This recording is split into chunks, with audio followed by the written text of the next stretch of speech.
Mluvím 10 jazyky, řekla mladá žena s pouty na rukou. Soudce vybuchl smíchy. Jistě, a já jsem polyglot, posmíval se před celým soudem, ale když otevřela ústa, jeho smích zamrzl. Zasedací síň krajského soudu v Praze nikdy nebyla tak plná. Každé sedadlo obsazené, lidé stáli opření o zdi, novináři s vypnutými kamerami čekali na ten přesný okamžik, kdy zachytí zprávu dne. Kolektivní šepot vytvářel symfonii očekávání, která rozechvívala klimatizaci staré soudní budovy. Anežka Nováková kráčela k pódiu s pouty na rukou. Její kroky se rozléhaly v náhlém tichu, které nastalo, když strážník Petr Novák vykřikl: "Vstaňte, soud je zahájen." Všichni se zvedli, zatímco soudce Jaroslav Horák vstoupil bočními dveřmi a nesl neuspořádanou hromadu dokumentů. Byl to muž robustní postavy s dokonale dozadu učesanými šedivými vlasy a výrazem, který dokážou vytesat do tváře jen léta vynášení rozsudků nad cizími životy. Směs nudy, nadřazenosti a občasného pohrdání. "Můžete se posadit," nařídil Horák a nechal dokumenty spadnout na svůj stůl se suchým úderem, který několik přítomných polekal. Anežka zůstala stát mezi dvěma strážníky s advokátkou Kateřinou Svobodovou, její obhajkyní po levici.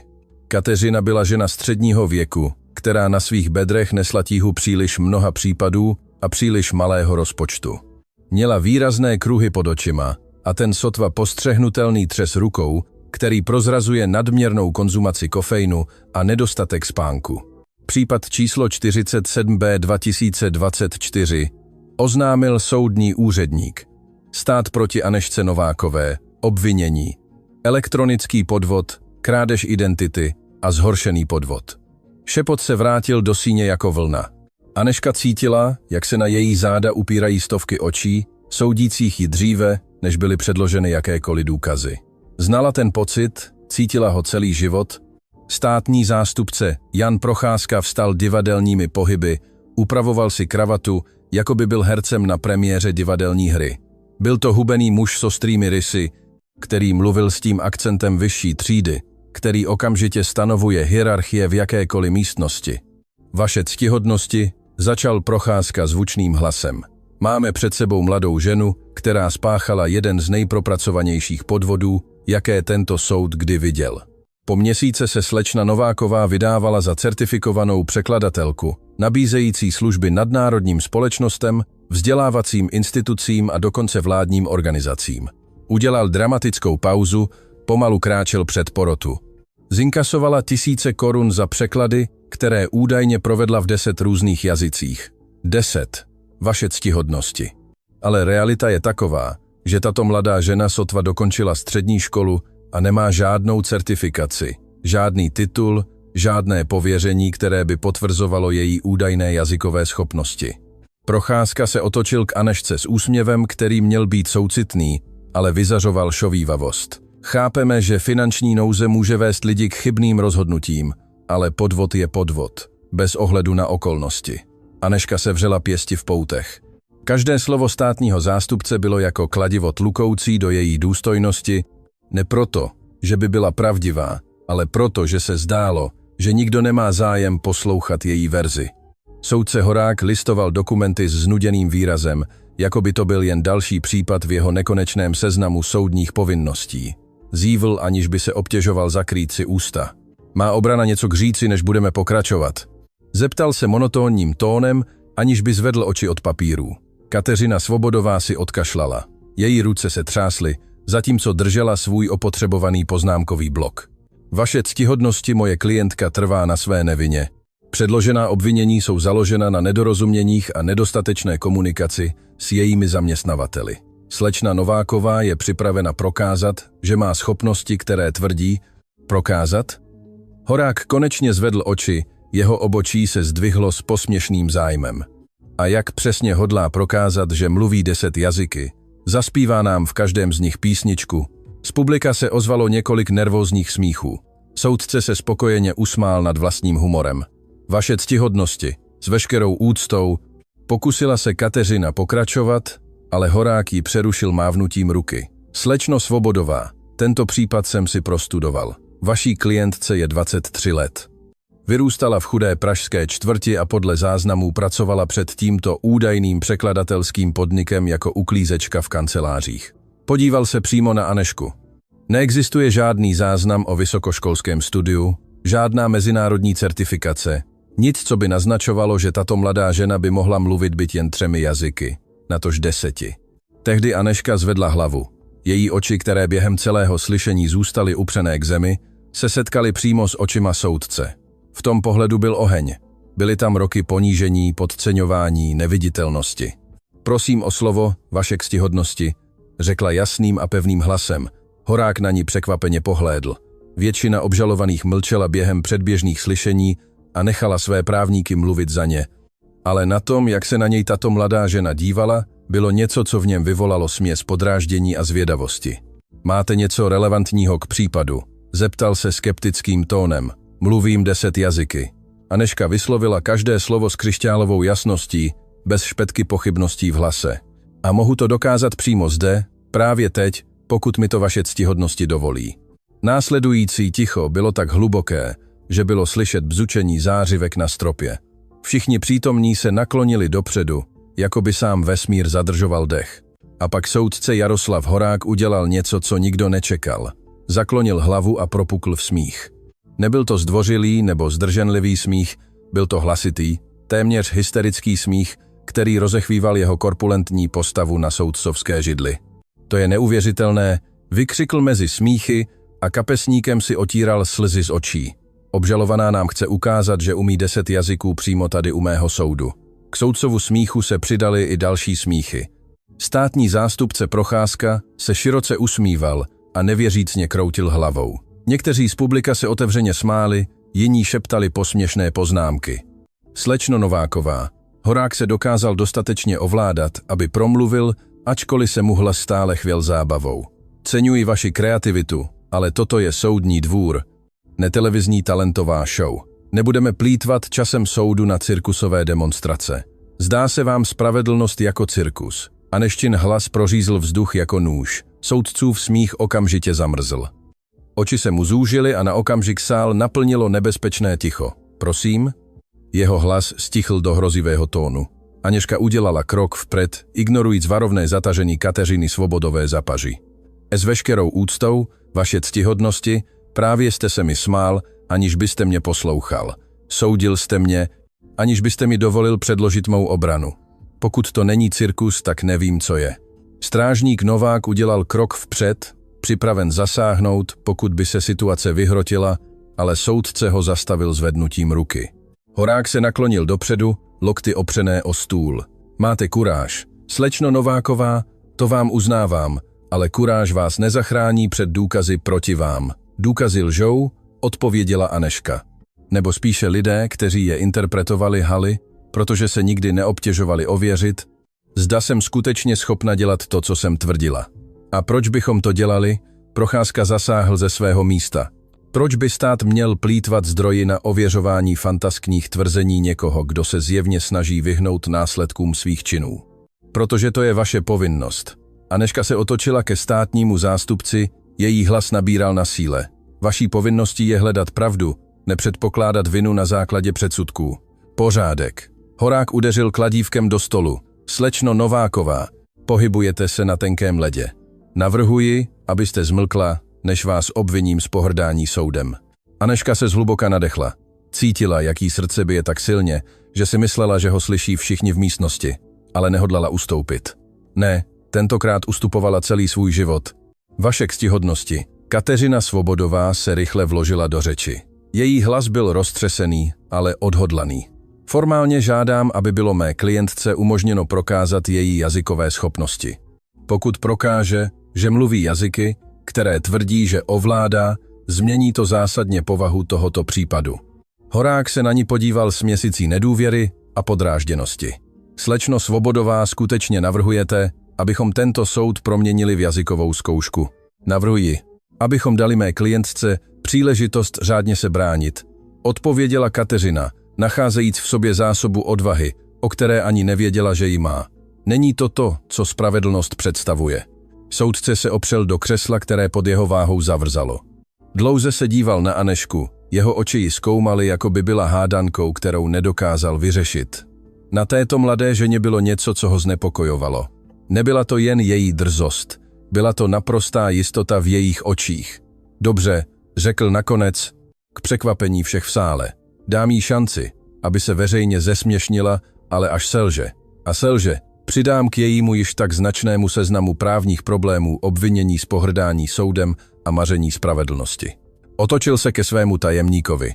Kontaktujte jazykové oddělení státní univerzity. Potřebuji, aby mi poslali 10 profesorů, jednoho specialistu na každý z jazyků, o kterých slečna Nováková tvrdí, že je ovládá. Anežka cítila, jak jí tělem projela elektrická vlna. Konečně dostane svou šanci. Konečně ji někdo poslechne. Slečno Nováková, Horák se na ní podíval s tím posměšným úsměvem, který po desetiletí zdokonaloval. Doufám, že víte, co děláte, protože až to skončí, nejenže vás šledám vinnou z podvodu, ale celý svět bude přesně vědět, jaká lhářka jste. Nejsem lhářka, odpověděla Anežka klidným, ale pevným hlasem. A až to skončí, budete se muset omluvit. Sál propukl v pobouřený šepot. Nikdo, absolutně nikdo, takto k soudci Horákovi nemluvil. Ticho, kladívko opět udeřilo. Horák se díval na Anežku se směsicí zuřivosti a něčeho, co mohlo být respekt. Toto slyšení je odročeno, dokud nebudou přítomni hodnotitelé. Bude to za 3 dny. A věřte mi, slečno Nováková, tyto 3 dny budou posledními svobodnými dny, které si dlouho užijete. Zatímco ji strážníci odváděli ze síně, Anežka se nemohla ubránit otázce, zda udělala největší chybu svého života, nebo zda konečně udělala první krok k ospravedlnění, po kterém tak toužila. Co nevěděla bylo, že následující dny odhalí tajemství, která změní nejen její osud, ale i osud všech přítomných v té místnosti. Kovový zvuk zavírajících se dveří zazněl Anežce v uších jako hrom. Vazební věznice Nová naděje byla 3patrová budova, která voněla průmyslovou dezinfekcí smíchanou s lidským zoufalstvím. Bílé stěny, oprýskané v rozích, jakoby pohlcovaly veškeré přirozené světlo, které se snažilo proniknout malými, mřížemi opatřenými okny. Anežka kráčela chodbou, obklopená 2 strážníky. Pouta jí byla sejmuta, ale pocit útlaku zůstal, nyní neviditelný, ale těžší než jakýkoliv kov. Ostatní vězni ji pozorovali ze svých cel, někteří s zvědavostí, jiní s tím prázdným pohledem, který dokáže vytvořit jen dlouhodobé vězení. Cela 47C oznámila strážnice Petra Dvořáková. Mladá žena s profesionálním, ale nekrutým výrazem. Otevřela kovové dveře s vrzáním, které se rozlehlo chodbou. Máte spoluvězenku. Doufám, že si budete rozumět. Anežka vstoupila a dveře se za ní zavřely s definitivním úderem, který ji otřásl. Cela byla malá, 2 úzké patrové postele, malé umyvadlo, záchod bez soukromí a okno tak vysoko, že sloužilo jen k připomenutí, že vnější svět existuje, ale je mimo dosah. Na dolní posteli zvedla hlavu žena středního věku od opotřebované knihy. Karla Veselá měla tvář posetou vráskami, které vyprávěly příběhy, které pravděpodobně nikdy nezdílela. Její šedivé vlasy byly spleteny do pevného copu. A její oči, ač unavené, si stále zachovávaly jiskru inteligence. Takže ty si ta slavná polyglotka, řekla Karla s úsměvem, který jí nedosáhl do očí. Celé centrum o tobě mluví. Dívka, která vyzvala soudce Horáka a přežila, aby o tom vyprávěla. Anežka se posadila na horní postel. Cítila tenkou a tvrdou matraci pod svým tělem. Okamžitě neodpověděla. Byla vyčerpaná, nejen fyzicky, ale i emocionálně. Adrenalin ze slyšení se vypařil a zanechal v jejím hrudi jen těžkou prázdnotu. Nejsem slavná, řekla nakonec. Jsem jen někdo, koho už unavovalo, že ho podceňují. Karla se suše zasmála. Tady uvnitř jsme všichni z něčeho unavení. Rozdíl je v tom, že většina se už vzdala. Ty máš stále oheň. To je na takovém místě nebezpečné. Nebezpečné, proč? Protože naděje bolí víc než rezignace. Karla zavřela svou knihu. Skutečně mluvíš 10 jazyky? Anežka přikývla a dívala se na zašpiněný strop cely. Ve skutečnosti 11. Ale nikdo se neptal. 11. Karla se zvedla, skutečně zaujatá. Jak je možné, že dívka tvého věku mluví 11 jazyky? Poprvé po několika dnech měla Anežka chuť mluvit. Možná proto, že se na ní Karla nedívala s posměchem nebo pohrdáním. Možná proto, že v tom malém klaustrofobickém prostoru byly obě jen dvě lidské bytosti snažící se přežít. Moje babička, začala Anežka, její hlas se zjemnil vzpomínkou. Babička Lucie. Celý život pracovala jako služebná pro diplomatické rodiny. Pokaždé, když jedna rodina odešla, přišla další. Němci, Francouzi, Číňané, Rusové, Arabové. Naučila se útržky všech těchto jazyků, aby se mohla domluvit, aby byla nepostradatelná. Karla poslouchala mlčky a Anežka pokračovala. Když moji rodiče zemřeli při autonehodě, bylo mi 5 let. Babička mě vzala k sobě a brala mě s sebou do všech těch domů. Zatímco ona uklízela, vařila a žehlila, já jsem seděla s dětmi těch rodin. Hrála jsem si s nimi, jedla s nimi, učila se s nimi. Její hlas se při vzpomínce lehce zlomil. Diplomaté se měnili každé 2 nebo 3 roky. Pokaždé, když jsem si udělala kamarádku, odešla. Pokaždé, když jsem se naučila dokonale komunikovat v jednom jazyce, přišla nová rodina s jiným jazykem. Ale nikdy jsem se nepřestala učit. Byla to moje cesta, jak udržet tyto vzpomínky, tato spojení živé. A tvoje babička? Zeptala se Karla tiše. Zemřela před 2 lety.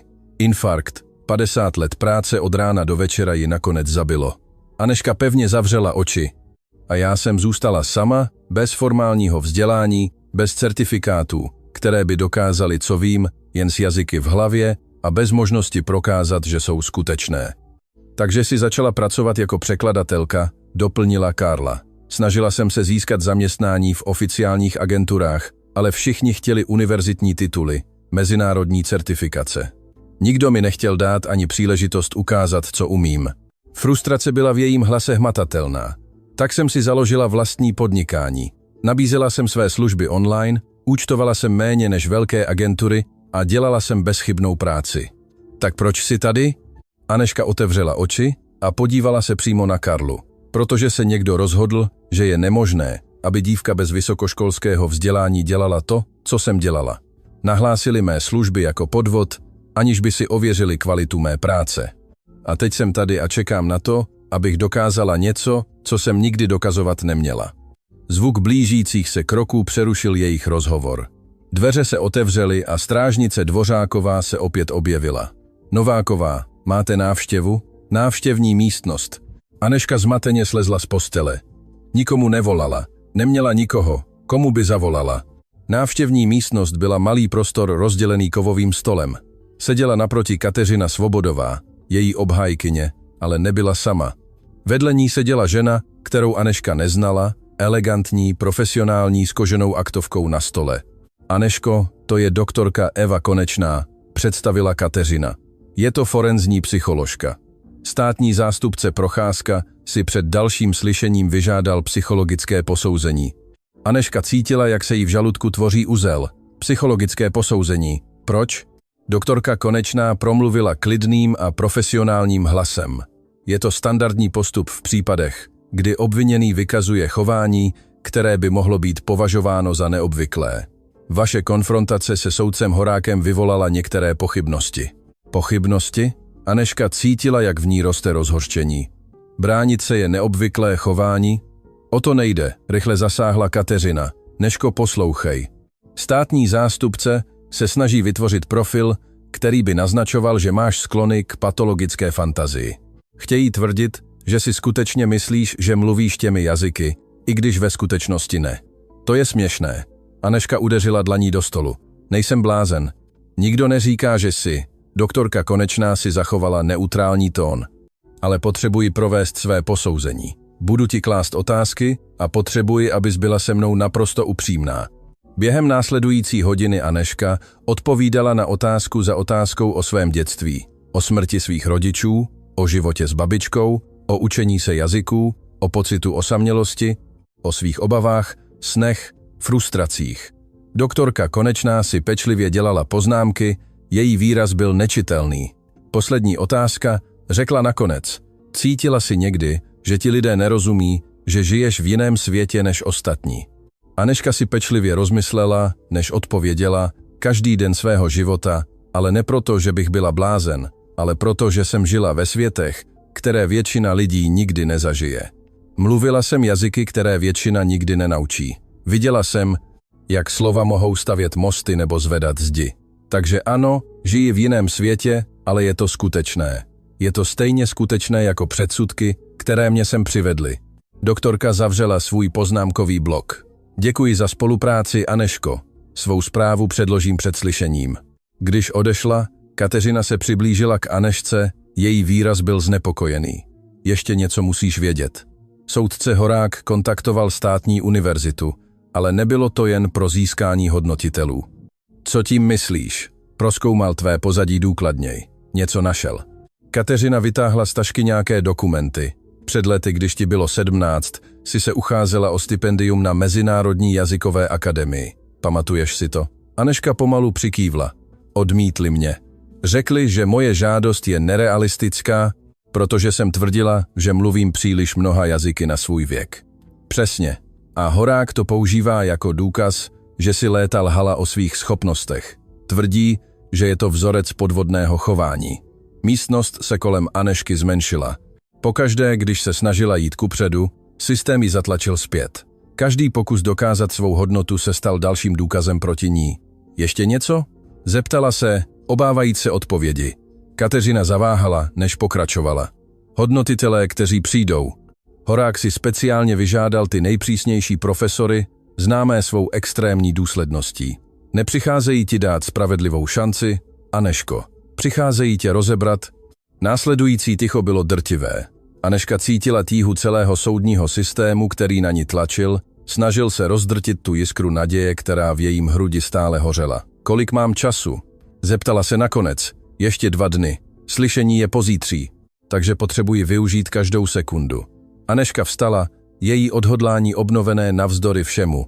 Kateřino, potřebuji, abys mi něco sehnala. Knihy, studijní materiály, ve všech jazycích, které seženeš. Pokud to chtějí stížit, pak se připravím jako nikdy v životě. Kateřina se na ní podívala s měsící obdivu a smutku.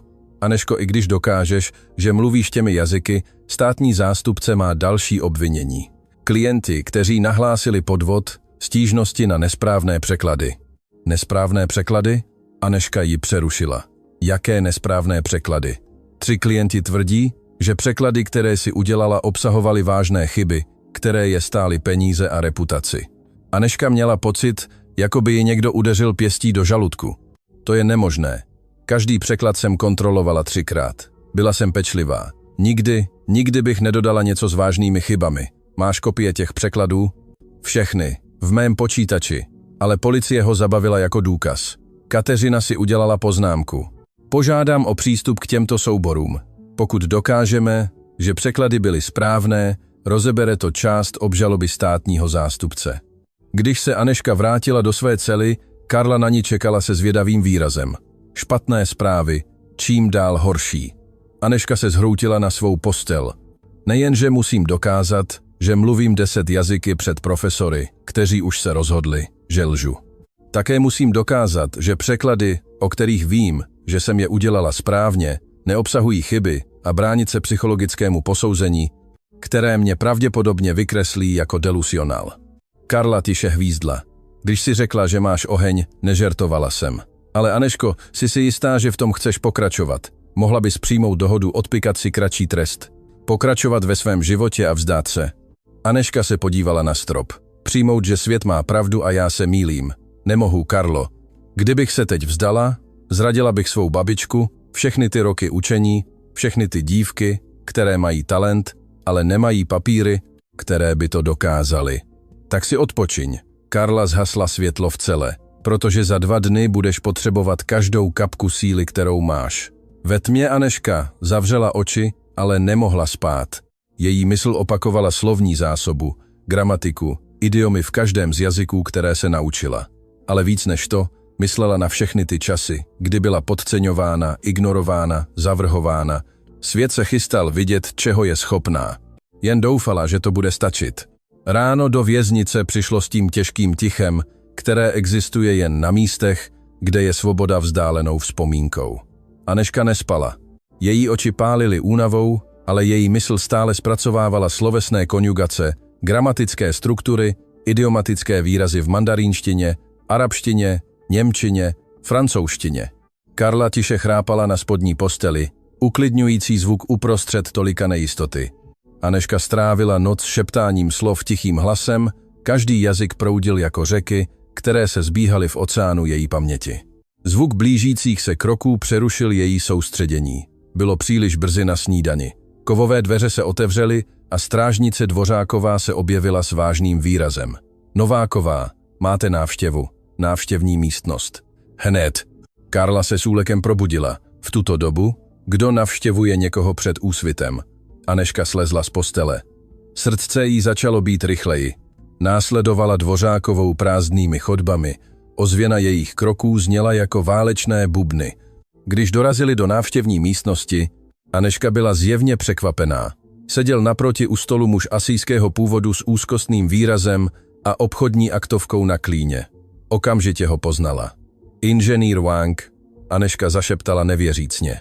David Wang se prudce zvedl, jeho ruce se viditelně třásly. Byl jedním ze 3 klientů, kteří nahlásili její překlady jako podvodné.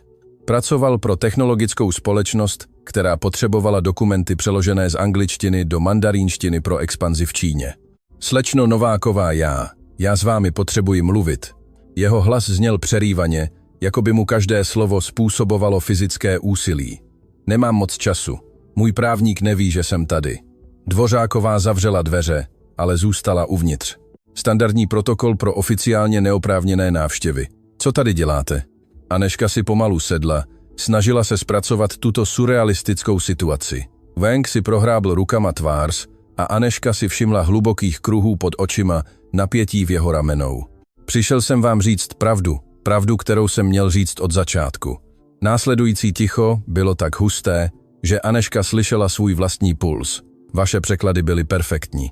Wang vypustil slova, jako by měsíce zadržoval dech. Každý dokument, který jste přeložila pro mou firmu, byl bezchybný. Lepší než jakákoliv profesionální agentura, kterou jsme dříve použili. Partneři v Pekingu byli ohromeni technickou přesností a kulturní citlivostí. Anežka cítila, jako by se jí země hýbala pod nohama. Tak proč? Protože můj šéf, generální ředitel, zjistil, že jsem si najal vaše služby, aniž bych ověřil vaše univerzitní pověření.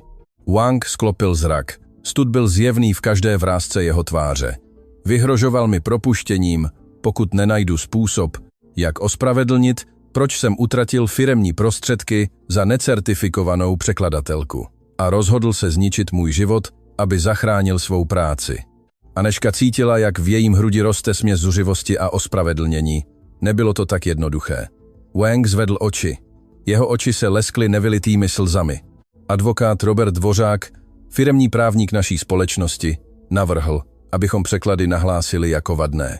Řekl, že to byl jediný způsob, jak získat zpět peníze a ochránit společnost před jakoukoliv právní odpovědností.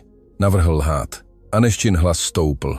Navrhl chránit firemní zájmy, opravil ho hořce Wang. Ve světě biznisu, slečno Nováková, je pravda sekundární k finančnímu přežití. Ale já jsem nemohl spát od té doby, co jsem podepsal to falešné prohlášení. Mám dceru vašeho věku. Pokaždé, když se na ní podívám, vidím vaši tvář ve zprávách, jak je veřejně ponižována za něco, co neudělala. Anežka se zhluboka nadechla a snažila se ovládnout emoce, které hrozily, že ji přemohou. Proč mi to říkáte teď? Proč ne před soudem? Protože jsem zbabělec, přiznal Wang roztřeseným hlasem. Protože jsem potřeboval svou práci, svůj plat, svou pověst. Ale vidět, co vám udělali, vidět soudce Horáka, jak se vám směje v televizi, to už bylo příliš. Moje žena mi včera v noci řekla, že nemůže dál žít s mužem bez cti a měla pravdu. Vytáhl z aktovky tlustou obálku. Tady je všechno. Kopie původních překladů s chváleními našich partnerů v Pekingu. E-maily, kde konkrétně chválí vaši práci a mé čestné prohlášení, ve kterém přiznávám, že jsem lhal pod firemním tlakem. Anežka vzala obálku třesoucíma se rukama. Byla těžká, plná stránek, které mohly úplně změnit její případ. Inženýre Wangu, chápete, co to pro vás znamená? Zeptala se tiše. Přiznání křivé přísahy by vás mohlo dostat do vězení. Vím, Wang se smutně usmál, ale raději budu ve vězení s neposkvrněnou ctí, než svobodný jako lhář. Moje dcera si zaslouží otce, na kterého může být hrdá. Dvořáková se přiblížila ke stolu. Pane, musím vás doprovodit ven. Tato návštěva je už tak nepravidelná. Wang vstal, ale než odešel, podíval se Anešce přímo do očí. Slečno Nováková, jste mimořádná. Nenechte se nikým přesvědčit o opaku. A pokud mi dovolíte radu, až budete zítra v té místnosti, neukazujte jen, že mluvíte těmi jazyky. Ukažte, proč je to důležité. Ukažte, že skutečný talent nepotřebuje certifikáty, aby byl platný. Když odešel, Aneška zůstala v místnosti sama a svírala obálku, jako by to byl záchranný pás. Slzy, které celé dny zadržovala, konečně začaly padat. Nebyly to sly smutku, ale úlevy smíchané se vztekem za všechno, co musela snášet kvůli firemním lžím. Dveře se opět otevřely a Kateřina Svobodová vběhla dovnitř s rozcuchanými vlasy a výrazem kontrolované paniky. Aneško, co to bylo? Dvořáková mi volala, že tu byl David Wang. Co chtěl? Aneška jí podala obálku. Naše spása. Zatímco Kateřina horečně prohlížela dokumenty, její oči se s každou stránkou zvětšovaly. To je neuvěřitelné. Tímto můžeme zcela rozložit obvinění z podvodu. Můžeme dokázat, že překlady byly správné a že obvinění byla sfalšována. Ale bude to stačit? Zeptala se Aneška. Stále musím dokázat, že mluvím jazyky. A státní zástupce pravděpodobně řekne, že Wang teď lže, aby mi pomohl. Máš pravdu. Kateřina si sedla, její mysl pracovala na plné obrátky. Potřebujeme víc. Potřebujeme najít ty další 2 klienty, kteří tě obvinili. A jak to uděláme odsud? Kateřina vytáhla svůj mobil. Nech to na mě. Mám kontakty. Jestli Wang dostal záchvat svědomí, možná i ti ostatní. Během následujících hodin, zatímco Aneška byla doprovázena zpět do své cely, Kateřina horečně telefonovala, posílala e-maily, aktivovala každý kontakt, který měla v právním arzenálu. Zpátky v cele Karla Anešku zvědavě pozorovala. Něco se změnilo, řekla jednoduše, máš jiný výraz. Jeden z mých žalobců přišel přiznat, že lhal. Aneška si sedla, stále všechno zpracovávala. Ukázalo se, že mé překlady byly perfektní. Falešně mě obvinili, aby chránili firemní zájmy. Karla tiše hvízdla, systém se chrání sám. Stará písnička, ale tentokrát někdo našel odvahu říct pravdu. Aneška se podívala malým vysokým oknem. Riskoval vše, aby očistil mé jméno. A to ti dává naději. Dává mi něco víc než naději. Dává mi důkaz, že nejsem blázen, že se nemýlím, že se svět mýlí ohledně mě. Kovový zvuk se rozlel chodbou. Byla to doba mobilní knihovny, vozík, který 2krát týdně projížděl s knihami pro vězně. Mladá žena tlačila vozík a zastavovala se u každé cely. Když dorazila k cele 47, Aneška ji poznala. Byla to Tereza Malá, dívka sotva 19 let, kterou viděla v jídelně. Měla inteligentní oči a ten zvláštní smutek někoho, kdo viděl příliš mnoho příliš mladý. Nějaké knihy, které potřebujete? Zeptala se Tereza tichým hlasem. Máš něco v cizích jazycích? Aneška se nadějně zeptala. Tereziny oči se rozzářily. Jsi ty ta dívka, která dokáže, že mluví 10 jazyky. Ve skutečnosti 11. Mám něco pro tebe. Tereza se nervózně podívala na obě strany chodby, než vytáhla balíček zabalený v papíře. Tvoje advokátka mě požádala, abych ti to přinesla. Neměla bych, ale... No, věřím v druhé šance. Aneška rozbalila balíček a našla 6 knih v různých jazycích. Mandarínština, arabština, ruština, němčina, francouzština a portugalština. Nebyly to obyčejné knihy, ale složité technické právní texty. Tvoje advokátka řekla, abys si s nimi procvičila, zašeptala Tereza.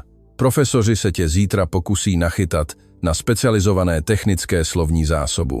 Jak to víš? Protože jeden z nich, profesor Aleš Sedlák, tu před několika dny přišel na právní konzultaci. Slyšela jsem ho mluvit s ředitelem o tom, jak odhalit podvodnici, která tvrdila, že má nemožné jazykové schopnosti. Anešce stuhla krev v žilách. Řekl ještě něco? Řekl, že připravil specializované technické texty v každém jazyce, lékařskou, právní, vědeckou slovní zásobu, věci, které by mohl znát jen někdo s lety formálního univerzitního studia. Karla se zvedla na své posteli. To je podvod. Připravují zkoušku navrženou tak, aby selhala. Není to podvod, pokud nikdy neslíbili, že budou spravedliví. Aneška otevřela první knihu, její oči projížděly stránkami v mandarínštině. Ale mohu se učit. Vždycky jsem se mohla učit. Máš méně než 24 hodin, upozornila Tereza. Jak si za den zapamatuješ technickou slovní zásobu v 6 jazycích? Anežka se na ní podívala s tou divokou odhodlaností, která ji udržovala naživu celý život. Stejně jako všechno ostatní, aniž bych se vzdala. Když Tereza odešla, Karla pozorovala Anežku, jak otevírá knihu za knihou, její soustředění bylo absolutní. Víš, co je na tobě nejvíce působivé, řekla Karla po dlouhém tichu. Není to to, že mluvíš jazyky, je to to, že nikdy nepřijímáš porážku jako možnost. Moje babička říkávala, svět ti 1000krát řekne, že nemůžeš. Ty to potřebuješ dokázat jen jednou, abys ukázala, že můžeš. Anežka strávila zbytek dne a celou noc ponořená do těch knih. Sotva jedla, sotva se hýbala. Karla jí přinášela vodu, připomínala jí, aby dýchala, ale Anežka byla v jiném světě, ve světě slov, významů, jazykových spojení. Když se první světlo úsvitu začalo filtrovat vysokým oknem, Anežka zavřela poslední knihu. Její oči byly červené, tělo se jí třáslo únavou, ale v jejím výrazu bylo něco jiného. Připravena? Zeptala se Karla. Připravena, odpověděla Anežka. Dvořáková přišla brzy. Nováková, je čas. Tvoje advokátka čeká. Dnes je ten den. Zatímco kráčela chodbami k východu, ostatní vězni začali bouchat na dveře svých cel. Nebyl to hrozivý zvuk, ale zvuk podpory. Mnozí z nich slyšeli její příběh. Mnozí z nich byli souzeni za to, za co je systém považoval, spíše než za to, čím skutečně byli. Ukaž jim to, vykřikl někdo. Nenech se jimi rozdrtit. Připojil se další hlas. Anežka cítila, jak jí tělem proudí zvláštní energie. Nebyla sama, nikdy nebyla sama. Všechny ty anonymní tváře za kovovými dveřmi byly připomínkou, že existuje více lidí jako ona, čekajících na příležitost dokázat svou pravdu. Kateřina na ní čekala v přijímací oblasti s něčím nečekaným. Kufrem, co to je? Zeptala se Anežka. Tvoje budoucnost, pokud všechno půjde dobře. Kateřina otevřela kufr a odhalila profesionální oblek. Nepůjdeš do té místnosti jako obviněná, půjdeš tam jako profesionálka, kterou jsi. Zatímco se Anežka převlékala, Kateřina jí sdělila poslední zprávy. Našla jsem druhého klienta. Je ochoten svědčit, že jeho obvinění bylo také falešné. Třetí stále neodpovídá, ale 2 ze 3 stačí k vytvoření důvodné pochybnosti. A psychologické posouzení, Kateřina se zašklebila. Doktorka Konečná předložila svou zprávu. Je smíšená. Neříká, že jsi blázen, ale ani tě úplně nebrání. Naznačuje, že máš nekonvenční osobnost s vysokou sebedůvěrou v samou kost. To je jen elegantní způsob, jak říct, že mi nevěří. Přesně, proto dnes musíš být perfektní. Nejen dobrá, perfektní. Přepravní vozidlo je odvezlo k soudu. Budova vypadala za úsvitu jinak, impozantněji, zastrašující, jako římské koloseum, kde gladiátoři bojovali o své životy. Ale Anežka už nebyla stejnou osobou, která tam před několika dny vstoupila. Nyní měla důkazy, měla spojence a co je důležitější, měla pravdu. Soudní síň byla ještě plnější než poprvé. Novinářské kamery zaplňovaly každý povolený kout. Novináři si šeptali mezi sebou a v první řadě čekalo 10 profesorů ze státní univerzity s výrazy, které se pohybovaly od zvědavosti po otevřené pohrdání. Soudce Horák vstoupil se stejnou arogancí jako vždy, ale když se jeho pohled setkal s Anežčiným, něco se v jeho očích změnilo. Možná si uvědomil, že toto nebude snadné vítězství, které očekával. Nechť představení začne, zamumlal a udeřil kladívkem. A tak začal den, který všechno změní. Kladívko soudce Horáka zaznělo jako výstřel v přeplněné místnosti. Kolektivní šepot okamžitě utichl, nahrazen napětím tak hustým, že vzduch samotný se zdál vibrovat očekáváním. Pořádek v síni. Horák pronesl slova s tím autoritativním tónem, který po desetiletí na soudcovské židli zdokonaloval. Jeho oči přejeli po davu, než se zastavili na 10 profesorech sedících ve speciální řadě před pódiem. Profesoři státní univerzity, děkuji za vaši přítomnost. Dnes provedeme hodnocení, které upřímně řečeno považuji za ztrátu času, ale na kterém obžalovaná trvala. Anežka stála vedle Kateřiny, její postoj vzpřímený navzdory vyčerpání, které cítila v každém vláknu svého bytí. 24 hodin bez spánku studovala technickou slovní zásobu, kterou by většina lidí ovládala roky, ale ona nebyla většina lidí. Profesor Aleš Sedlák vstal a upravil si brýle gestem, které vyzařovalo akademickou nadřazenost. Byl to hubený muž s tmavými vlasy skesanými dozadu gelem a s výrazem někoho, kdo považuje formální znalosti za jediné platné znalosti. Vaše ctihodnosti. Začal jasným akademickým hlasem. Moji kolegové a já jsme připravili řadu přísných hodnocení. Nejde jen o konverzaci v různých jazycích, ale o prokázání technické znalosti, hlubokého kulturního porozumění a schopnosti specializovaného překladu. Pokračujte. Horák mávl rukou a opřel se o své křeslo, jako by se chystal zhlédnout lacinou kouzelnickou show. Sedlák otevřel tlustou složku. Slečno Nováková, začneme mandarínštinou.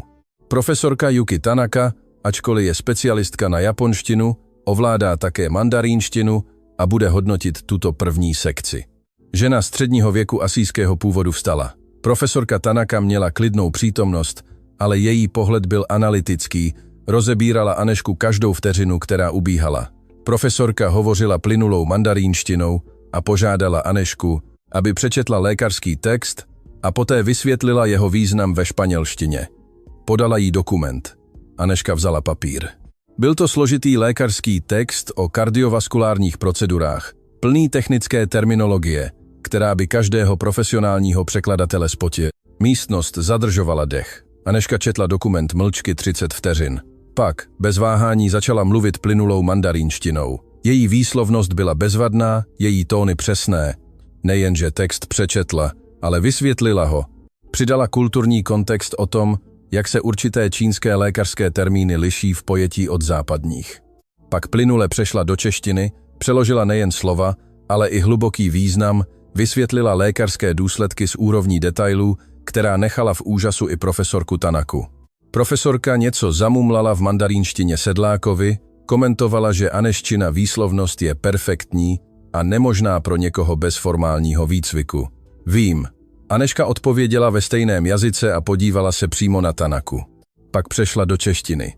Protože jsem se učila od rodiny Wangových, diplomatů, kteří žili 6 let v Pekingu. Jejich malá dcera mě naučila nejen jazyk, ale i písně, hry, způsoby myšlení. Jazyk nejsou jen slova. Profesorko, je to duše. Místností se rozléhal šepot. Novinář Marco Černý horečně čmáral do svého bloku. To bylo novinářské zlato. Další jazyk, řekl Sedlák stroze, zjevně nepříjemně překvapen tím, co právě viděl. Němčina. Profesor Hans Schmidt. Schmidt byl korpulentní muž s blonďatým vausem a přísným, typicky německým výrazem. Vstal a hovořil hutnou němčinou s záměrně složitým přízvukem, žádal Anešku, aby vysvětlila klauzule právní smlouvy a jejich právní důsledky. Podal jí hustou právní smlouvu, plnou německého právního žargonu, který by i rodilí právníci považovali za náročný. Anežka ji přečetla a opět její odpověď byla více než dokonalá. Nejenže přeložila, ale identifikovala možné právní problémy ve smlouvě, poukázala na jazykové nejasnosti, které by mohly způsobit spory, a vše udělala zatímco plynule přecházela mezi němčinou a češtinou. Schmidt na ní hleděl se směsicí úžasu a zmatení. Zeptal se jí německy, kde se to všechno naučila. Anežka odpověděla plynulou němčinou, než přeložila do češtiny, od rodiny Schneiderových. Pan Schneider byl mezinárodní právník. Jeho žena mě nechávala sedět v jeho kanceláři, zatímco on pracoval. Bylo mi 10 let a četla jsem jeho smlouvy, zatímco on si myslel, že jen kreslím. Naučila jsem se, že právní němčina je jako skládačka, kde každé slovo má přesnou váhu. Kateřina Svobodová pozorovala slzami v očích. To bylo víc, než čekala. Anežka neprokazovala jen kompetenci, prokazovala mistrovství. Arabština, Sedlák prakticky, vyplivl to slovo. Profesorka Amira Hasan. Hasan byla elegantní žena s inteligentním a vypočítavým výrazem. Hovořila klasickou arabštinou, typem používaným v náboženských a akademických textech, záměrně archaickým a složitým, požádala Anežku, aby přečetla náboženský text a vysvětlila jeho hluboký filozofický význam. Byl to text se složitými filozofickými komentáři. Anežka na okamžik zavřela oči a když je otevřela, v jejím výrazu bylo něco jiného. Začala recitovat arabsky, její hlas získal tu zvláštní melodickou kadenci dobře mluveného jazyka. Nejenže text přeložila, ale vysvětlila mnoho vrstev interpretace, historické odkazy, teologické debaty, které pasáž po staletí vyvolávala. Hovořila o tom, jak se klasická arabština liší od moderní arabštiny, o poezii, která je vlastní každému verši. Hasan se postavila, viditelně dojatá. Jak je to možné? To vyžaduje roky teologického studia. Rodina Al-Rahmánových. Odpověděla Aneška tiše v češtině. Otec byl imám. Naučil mě, že arabština není jen jazyk. Je to způsob vnímání vesmíru, že každé slovo má kořen, historii, spojení s jinými slovy. Je to jazyk, který dýchá poezii. Soudce Horák už neseděl opřený v křesle, naklonil se dopředu. Jeho výraz se změnil z posměchu na něco, co mohlo být nechtěným respektem. Jeden po druhém profesoři představovali své výzvy. Ruština s profesorem Igorem Volkovem, který ji požádal, aby recitovala klasickou literaturu a vysvětlila složitou literární symboliku, francouzština s kulinářskou a vinařskou terminologií tak specifickou, že by ji znal jen sommelier nebo profesionální šéf-kuchař. Italština s operou a hudbou, brazilská portugalština se složitými regionálními idiomy, japonština s mnoha systémy písma, korejština s komplikovanými úrovněmi zdvořilosti. Pokaždé Aneška nejenže splnila, ale překonala očekávání a pokaždé přidala ten osobní rozměr, ten příběh učení, který odhalil nejen technické znalosti, ale i hluboké porozumění a skutečnou lásku ke každému jazyku. Když ji profesor Volkov požádal, aby vysvětlila pasáž z klasické ruské literatury, Aneška nejenže přeložila slova, ale zachytila melancholickou duši textu, vysvětlila historické a emocionální kontexty, které by mohl skutečně pochopit jen někdo hluboce ponořený do ruské kultury. Rodina Ivanovových vysvětlila. Pan Ivanov byl profesor literatury. Četl mi Dostojevského, zatímco jeho žena připravovala borš. Bylo mi 12 let a plakala jsem u příběhů. Říkal mi, že pokud necítíš ruské utrpení ve slovech, nečteš skutečně mistry. Profesorka, která hodnotila francouzštinu, jí předložila text o vínech s tak specializovanou terminologií, že se zdálo, že je navržen tak, aby selhali i profesionální překladatelé. Aneška nejenže identifikovala každou odrůdu hroznů, každou zmíněnou vinařskou oblast, ale vysvětlila kulturní nuance, proč určitá francouzská slova pro popis vína nemají přesný překlad do češtiny. Monsieur Dubois byl sommelier, vysvětlila s nostalgickým úsměvem. Nechával mě čichat vína, zatímco on pracoval.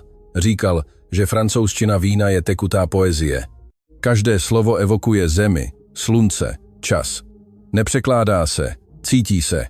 Ale pak přišel okamžik, který všechno změní. Posledním jazykem byla hebrejština. Sedlák, který kromě češtiny ovládal i hebrejštinu, se osobně postavil k tomuto hodnocení. Schoval si to, co považoval za svůj mistrovský tah nakonec. Slečno Nováková, řekl s úsměvem, který jí nedosáhl do očí. Tento poslední text je obzvláště náročný. Je to starověký filozofický traktát o etice a spravedlnosti, nesmírně složitý i pro oddané vědce. Podal jí dokument. Aneška začala číst a najednou se její výraz vzměnil. Nebylo to zmatení nebo obtížnost, bylo to rozpoznání. Profesor Sedlák řekla pomalu. Já tento text znám. Znáte ho? Sedlák se samolibě usmál. Velmi pochybuji, že jste měla přístup ke starověkým hebrejským filozofickým rukopisům. Ne, k rukopisu. Aneška zvedla oči. Její oči se leskly něčím nebezpečným. Znám překlad, protože jsem ho udělala já. Ticho, které padlo na místnost, bylo absolutní. Dokonce i ventilační systém se zdál stichnout. Prosím? Sedlák zamrkal. Aneška ukázala na dokument. Před 6 lety, když mi bylo 17, jsem pracovala pro online překladatelskou službu pod pseudonymem. Anonymní klient si vyžádal překlad tohoto filozofického traktátu ze starohebrejštiny do moderní češtiny. Dobře zaplatil, ale požádal o úplnou anonymitu. Strávila jsem 3 týdny prací na tom, zkoumala jsem každé slovo, každý koncept. Byla to jedna z mých prvních profesionálních prací. Otočila se k Sedlákovi, její hlas nabíral na síle. A vy, profesor Sedlák, jste před 4 lety publikoval akademický článek s názvem Nové interpretace hebrejských etických textů. Ten článek jsem četla. Použil jste můj překlad slovo od slova, aniž byste uvedl zdroj. Místnost propukla v pobouřený šepot. Sedlák zjevně zbledl. To je absurdní obvinění. Koktal. Máte nějaký důkaz? Mám všechny své pracovní soubory, odpověděla Aneška klidně, včetně překladatelských poznámek, předběžných verzí, korespondence s klientem, vše uloženo v mém počítači, stejném počítači, který je v držení státního zastupitelství jako důkaz. Kateřina Svobodová vyskočila. Vaše ctihodnosti, žádám okamžitý přístup k těmto digitálním souborům. Pokud je to, co moje klientka říká, pravda, prokáže to nejen její kompetenci, ale odhalí to akademický plagiát. Státní zástupce Procházka vypadal jako zvíře v pasti. Vaše ctihodnosti, to je odklon. Není to relevantní pro případ. Není to relevantní? Horák konečně našel svůj hlas. Pán Procházko, pokud obžalovaná prokáže, že jeden z hodnotitelů, které jsem vybral, použil její práci bez uvedení zdroje, je to pro tento případ nesmírně relevantní. Ukazuje to, že je nejen kompetentní, ale že je kompetentní už léta. Otočil se k Sedlákovi, jeho výraz byl nyní chladný. Profesor Sedláku, máte něco k říci? Sedlák otevřel a zavřel ústa jako ryba na suchu. Ostatní profesoři na něj hleděli se směsicí šoku a znechucení. V akademickém světě byl plagiát neodpustitelným hříchem. Já jsem ten překlad dostal od kolegy. Nevěděl jsem, že je z online služby. Předpokládal jsem, že je to veřejná práce. Předpokládal? Profesorka Hasan se zvedla, její hlas ostrý. Profesor Sedláku, akademický protokol vyžaduje ověřování zdroje veškerého materiálu. To je základ. Profesor Schmidt dodal přísným tónem. Pokud je to pravda, státní univerzita bude muset provést formální vyšetřování.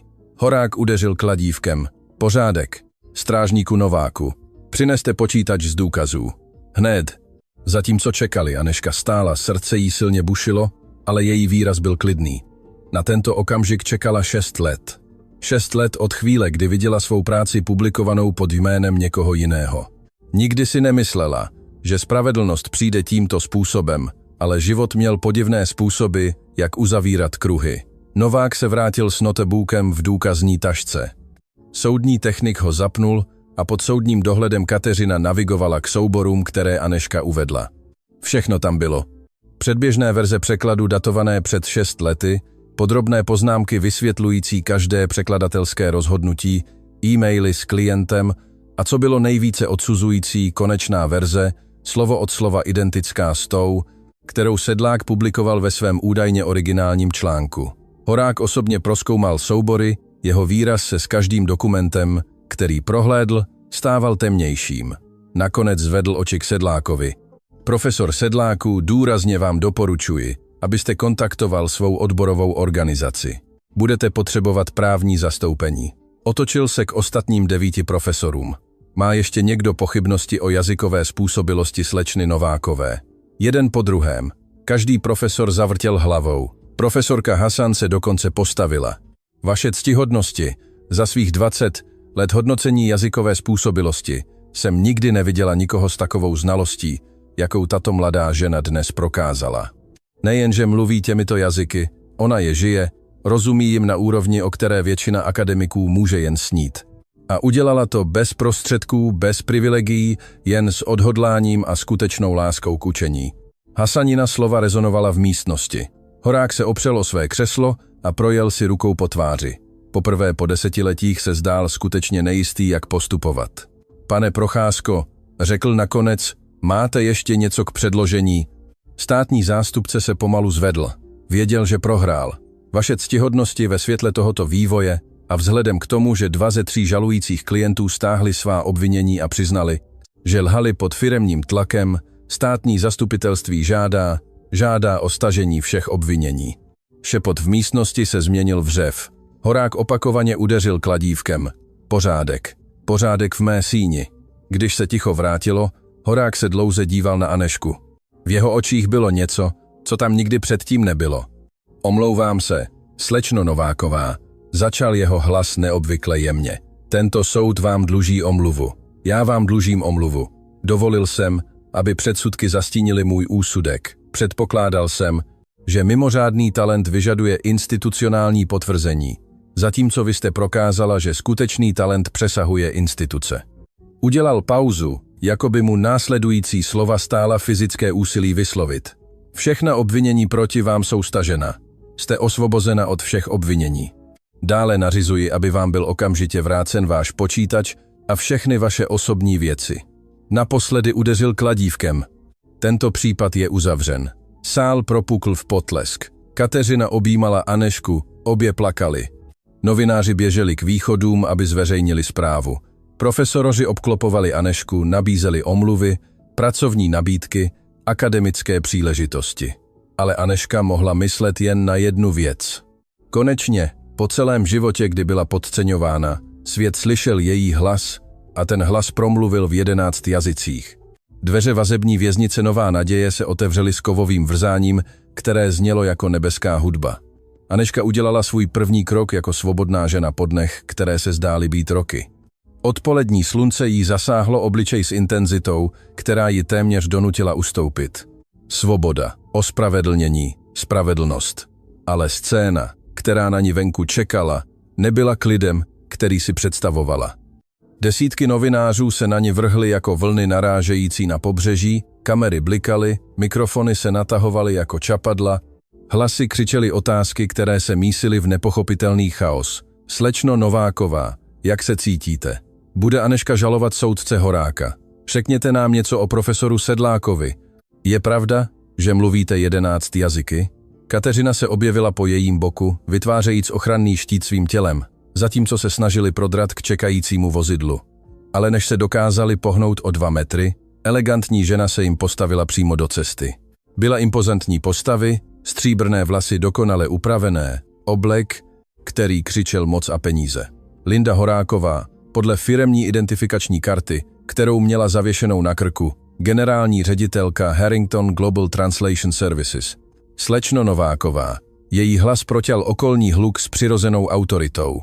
Jsem Linda Horáková. Potřebuji s vámi mluvit hned. Paní Horáková, moje klientka, byla právě propuštěna. Zasáhla Kateřina. Není vhodná doba. Rozumím dokonale, ale to, co vám musím říct, nemůže počkat. Horáková se podívala přímo na Anežku, zcela ignorujíc Kateřinu. Váš případ vyvolal mezinárodní pozornost.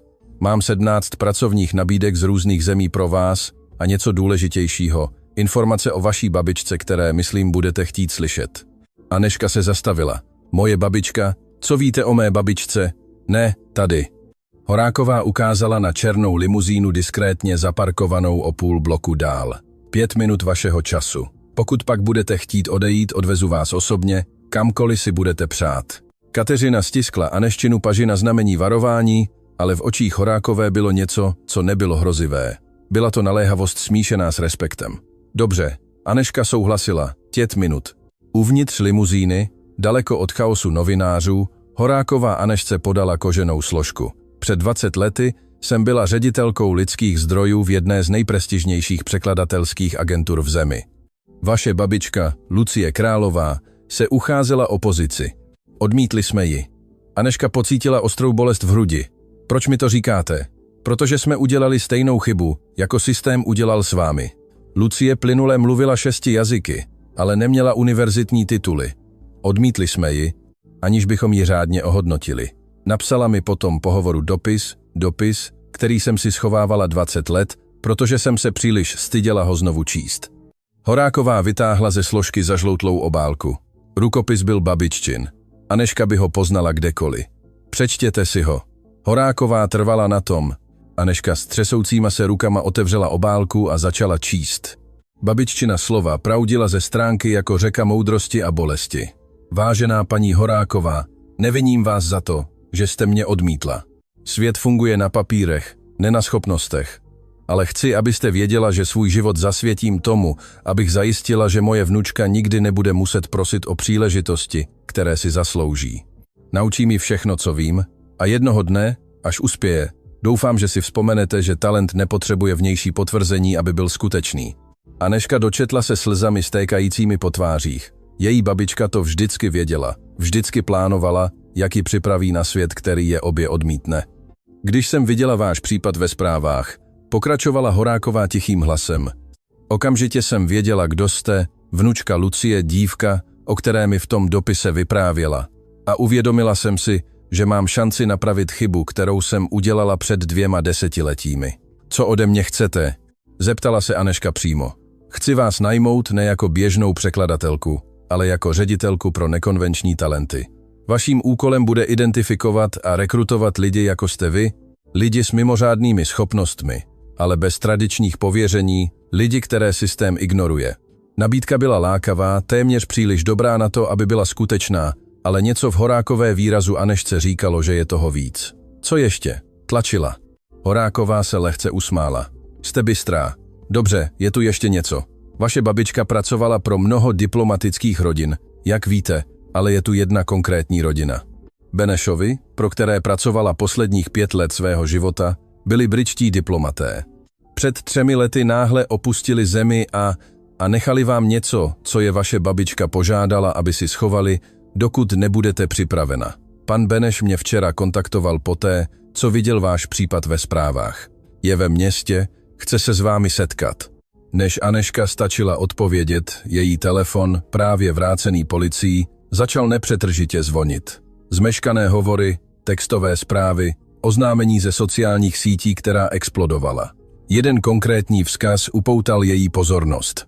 Byl z neznámého čísla s mezinárodní předvolbou. Slečno Nováková, jsem agent Miroslav Kříž z Mezinárodní organizace pro uprchlíky.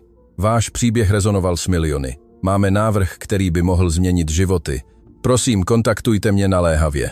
Kateřina, která si prohlížela svůj vlastní telefon, zvedla oči s šokovaným výrazem. Anežko, to musíš vidět.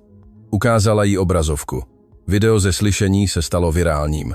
Více než 15 milionů zhlédnutí za méně než 6 hodin. Hashtag Spravedlnost pro Anežku byl celosvětově trendy. Ale nebylo to jen to. Bylo tam další video zveřejněné jen pár minut předtím. Někdo unikl bezpečnostní záznamy z vazebního centra. Na nich bylo jasně vidět, jak Anežka celou noc studuje, mumlá si v různých jazycích, připravuje se s odhodláním, které hraničilo s nadlidským. Celý svět o tobě mluví, Kateřina zamumlala. Jsi teď symbol. Nechci být symbol, Anežka odpověděla unaveným hlasem. Chci jen žít svůj život. Na to je příliš pozdě, pragmaticky zasáhla Horáková. Teď máš platformu. Otázkou je, co s ní uděláš. Telefon zazvonil znovu. Tentokrát to bylo číslo, které Anežka poznala.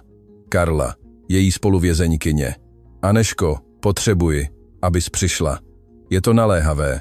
Karlo, co se děje? Je to o řediteli centra. Ukazuje se, že i on má tajemství a myslím, že souvisí s tvou babičkou, ale nemohu mluvit po telefonu. Musíš přijít. Hovor se náhle přerušil. Anežka se podívala na Kateřinu s rostoucí úzkostí. Něco je špatně. Karla zněla vyděšeně. Než se stačili rozhodnout, co dělat, v okně limuzíny se objevila další postava. Starší muž kolem 60, s laskavým, ale naléhavým výrazem jemně zaklepal na sklo. Horáková stáhla okno. Doktor Veselý. Paní Horáková, děkuji, že jste mě kontaktovala.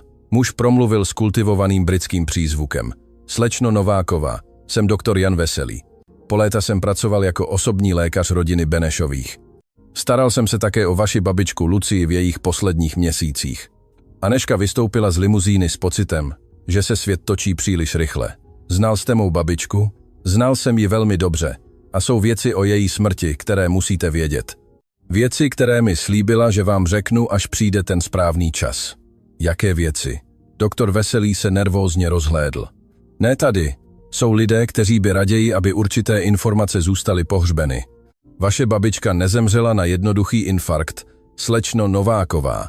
Byly tu komplikace, které držela v tajnosti. Komplikace související s něčím, co objevila, když pracovala pro Benešovi. Anežčino srdce začalo silně bušit. Co objevila? Dokumenty, citlivé informace o pašeráckých sítích, které používaly diplomatické rodiny jako zástěrku. Vaše babička to nahlásila příslušným úřadům, ale zemřela dříve, než mohla formálně svědčit. Anežčin svět se zastavil. Říkáte, že moje babička byla, nevím to jistě, rychle přerušil doktor. Co vím jistě, je, že zanechala uložené důkazy, které Benešovi po její smrti chránili. A teď, když jste ve středu pozornosti, jsou lidé, kteří se budou chtít ujistit, že se tyto důkazy nikdy nedostanou na veřejnost. Kateřina se ochranitelsky postavila vedle Anežky. Doktor Veselý, to jsou vážná obvinění. Máte důkazy? Mám kompletní lékařské záznamy Lucie a mám dopisy, které mi napsala v posledních dnech. Dopisy, kde konkrétně zmiňuje, že pokud se jí něco stane, Mám kontaktovat její vnučku, až bude dostatečně silná, aby zvládla pravdu. Vytáhl tlustou obálku z aktovky. To je jen začátek. Slečno Nováková. Vaše babička vše pečlivě zdokumentovala. Jména, data, pašerácké trasy. Vše uložila do bezpečnostní schránky v Mezinárodní bance a vy jste jediná osoba oprávněná ji otevřít. Anežka vzala obálku, cítila její váhu, nejen fyzickou, ale i emocionální. Kde je ta schránka? Ženeva, Švýcarsko, Mezinárodní banka Helvetia. Vaše babička mi dala přesné instrukce předtím, než zemřela.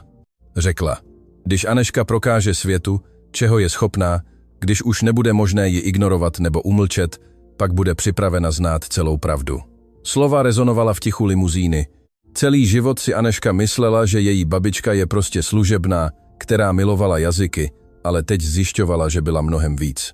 Žena, která viděla nespravedlnosti a měla odvahu jim čelit, i když věděla, jakou cenu by mohla zaplatit. Ještě něco? Dodal doktor Veselý, jeho výraz se stal ještě vážnějším. Třetí klient, který vás obvinil, ten, který nikdy nestáhl svá obvinění, jmenuje se Richard Černý. Pracuje pro soukromou bezpečnostní korporaci s hlubokými vazbami v diplomatických kruzích. Nemyslím si, že je náhoda, že on byl jediný, kdo udržoval obvinění až do konce. Naznačujete, že mé obvinění bylo zinscenováno. Anežce proběhl mráz po zádech. Naznačuji, že když se váš případ dostal na veřejnost, někteří lidé viděli příležitost vás zdiskreditovat, než se stanete veřejným hlasem. Než byste mohla objevit, co vaše babička věděla. Kateřina popadla svůj telefon. Potřebujeme policejní ochranu hned, ale než stihla zavolat, černá dodávka prudce zastavila před limuzínou. Z ní vystoupil muž středního věku, vážný výraz, federální průkaz visící na krku. Jsem agent Miroslav Kříž, slečno Nováková. Potřebuji, abyste šla se mnou. Váš život může být v ohrožení. Jak jste věděl, kde mě najít? Zeptala se Anežka, její instinkt přežití se aktivoval. Protože jsme monitorovali komunikace související s vaším případem a právě jsme zachytili velmi znepokojivý rozhovor. Na vás je aktivní kontrakt. Někdo se chce ujistit, že se nikdy nedostanete do Ženevy. Svět, který Anežka právě znovu získala, se chystal stát mnohem nebezpečnějším a odpovědi, které hledala, byly tisíce kilometrů daleko v bezpečnostní schránce, která obsahovala tajemství, která byl někdo ochoten zabít, aby je ochránil. Rozhodnutí bylo okamžité. Anežka se podívala agentovi Křížovi přímo do očí. Nepůjdu nikam, dokud nepromluvím s Karlou. Potřebuje mě. Slečno Nováková, nechápete vážnost. Trval Kříž na svém. Jsou tu nebezpeční lidé, kteří vás právě teď hledají. A je tu kamarádka, která pro mě riskovala vše, když mi nikdo jiný nepomohl, odpověděla Anežka pevně. Teď ji neopustím. Kateřina se jí dotkla paže. Anežko, možná bys měla poslouchat agenta. Půjdu s tebou. Doktor Veselý nečekaně zasáhl. Pokud existuje spojení mezi ředitelem centra a tím, co tvoje babička objevila, musíš to vědět a já ti mohu pomoci se ochránit. Horáková zavřela svůj telefon. Mám kontakty v soukromé bezpečnosti. Mohu tam mít tým do 10 minut. Kříž si povzdechl, uznávaje, že tuto bitvu prohrál. Dobře, ale jdu s vámi a pokud uvidím něco podezřelého, okamžitě odcházíme. O 15 minut později byli zpět ve vazebním centru Nová naděje. Budova, kterou Anežka opustila s úlevou, ji nyní přijímala s pocitem ohrožení, které nikdy předtím necítila. Zářivky blikaly a vrhaly znepokojivé stíny na bílé chodby. Strážnice Daniela Malá, mladá strážkyně s laskavým výrazem, která byla k Anežce vždycky něžná, na ně čekala u vchodu. Slečno Nováková, děkuji, že jste přišla, zašeptala nervózně. Karla je velmi rozrušená. Stále říká, že ředitel má něco společného s vaší babičkou. Nerozumím, co to znamená, ale trvá na tom, že bude mluvit jen s vámi. Kde je ředitel Novák? Zeptal se Kříž profesionálním tónem. Ve své kanceláři. Volal celý den. Od té doby, co se případ slečny Novákové stal virálním, je extrémně nervózní. Malá je vedla chodbami, které Anežka znala až příliš dobře. Když dorazili k cele 47C, Karla seděla na své posteli a objímala kolena s výrazem, který mísil strach a odhodlání. Anežka vyskočila, když se dveře otevřely. Díky bohu, že si přišla. Myslela jsem, že možná po všem, co si tu prožila, už nepřijdeš. Karlo, co se děje? Co jsi zjistila? Karla se nervózně podívala na ostatní přítomné. Kříž ukázal svůj federální průkaz. Všechno, co zde řeknete, je chráněno. Pokud máte relevantní informace, potřebujeme je slyšet. Karla se zhluboka nadechla. Před 2 dny jsem uklízela poblíž kanceláře ředitele Nováka. Dveře byly pootevřené a slyšela jsem telefonický rozhovor. Mluvil s někým o Anešce. Říkal věci jako, ta stará byla problém a vnučka nemůže vědět, co našla. Aneščino srdce se zastavilo. Ta stará? Měl na mysli mou babičku? Nejdřív jsem si to myslela, ale nebyla jsem si jistá. Pak, dnes, poté co tě propustili, byl ještě rozrušenější. Znovu zavolal. Tentokrát jsem jasně slyšela. Zmínil jméno Lucie Králová a něco o dokumentech, které se nikdy neměly dostat do rukou její vnučky. Doktor Veselý vystoupil vpřed. Zmínila Karla něco o rodině Benešových nebo o mezinárodních sítích? Ano. Karla energicky přikývla. Říkal, že Benešovi byli hloupí, že ty papíry schovávali, že je měli zničit, když měli příležitost. Kříž vytáhl svůj telefon a začal naléhavě volat. Kateřina si sedla, její mysl pracovala na plné obrátky a zpracovávala právní důsledky. Ale Aneška mohla cítit jen jednu věc – vztek. Vztek, že její babička byla v ohrožení. Vztek, že její smrt možná nebyla přirozená. Vztek, že i teď o roky později ji stále pronásledovaly stíny minulosti. Potřebuji s ním mluvit, řekla nebezpečně klidným hlasem. Potřebuji mluvit s Novákem hned. Aneško, to není prozíravé, varovala Kateřina. Je mi jedno prozíravost. Aneška se otočila ke Křížovi. Jste federální agent, můžete to učinit oficiálním. Potřebuji odpovědi o mé babičce. Kříž na okamžik zvažoval, pak přikývl. Položím několik otázek, ale jdete se mnou a pokud to bude nebezpečné, odejdeme. Kancelář ředitele Augusta Nováka byla ve 3. patře. Byl to muž silné postavy s řídkými vlasy a takovým typem nervozity, jakou může vyvolat jen vina. Když Kříž vstoupil a ukázal svůj federální průkaz, z jeho tváře zmizela barva. Agente, jak vám mohu pomoci? Jeho hlas se lehce třásl. Ředitele Nováku, mám několik otázek ohledně Lucie Králové. Ředitel opakovaně zamrkal. Lucie Králová? Nikoho takového neznám. Lháři. Aneška vpadla do kanceláře, ignorujíc Křížův pokus ji zadržet. Moje babička pracovala v tomto centru jako uklízečka v posledním roce svého života.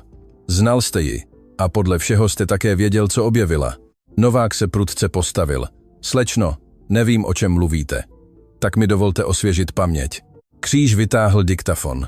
Mám svědky, kteří vás slyšeli mluvit o staré a o dokumentech. Chtěl byste mi to vysvětlit? Ředitel se viditelně potil. Jeho oči létaly mezi Křížem, Aneškou a dveřmi, jako chycené zvíře hledající únik. Já jsem tu jen pracoval. Nevěděl jsem nic o tom, co dělala venku. Ale něco jste věděl. Aneška se naklonila přes stůl. Moje babička zemřela před 2 lety. Její smrt byla náhlá, pohodlná, těsně předtím, než mohla svědčit o tom, co objevila. Neměl jsem nic společného s její smrtí, vykřikl Novák a ztratil sebekontrolu. Bylo to její srdce. Lékaři to řekli. Takže jste ji znal. Kříž chladně poznamenal. Před chvílí jste říkal, že nikoho s tím jménem neznáte. Novák se sesunul do židle. Poražený. Dobře. Znal jsem Lucii. Pracovala tu jako uklízečka měsíce. Byla to dobrá žena, tichá, ale jednoho dne za mnou přišla s informacemi. Nebezpečnými informacemi. Jaké informace? Aneška cítila, jak jí hrozí slzy, ale pevně je zadržela. Říkala, že zatímco pracovala pro diplomatické rodiny, viděla věci. Dokumenty o lidech, kteří byli nelegálně přesouváni, rodiny používané jako zástěrka pro kriminální operace.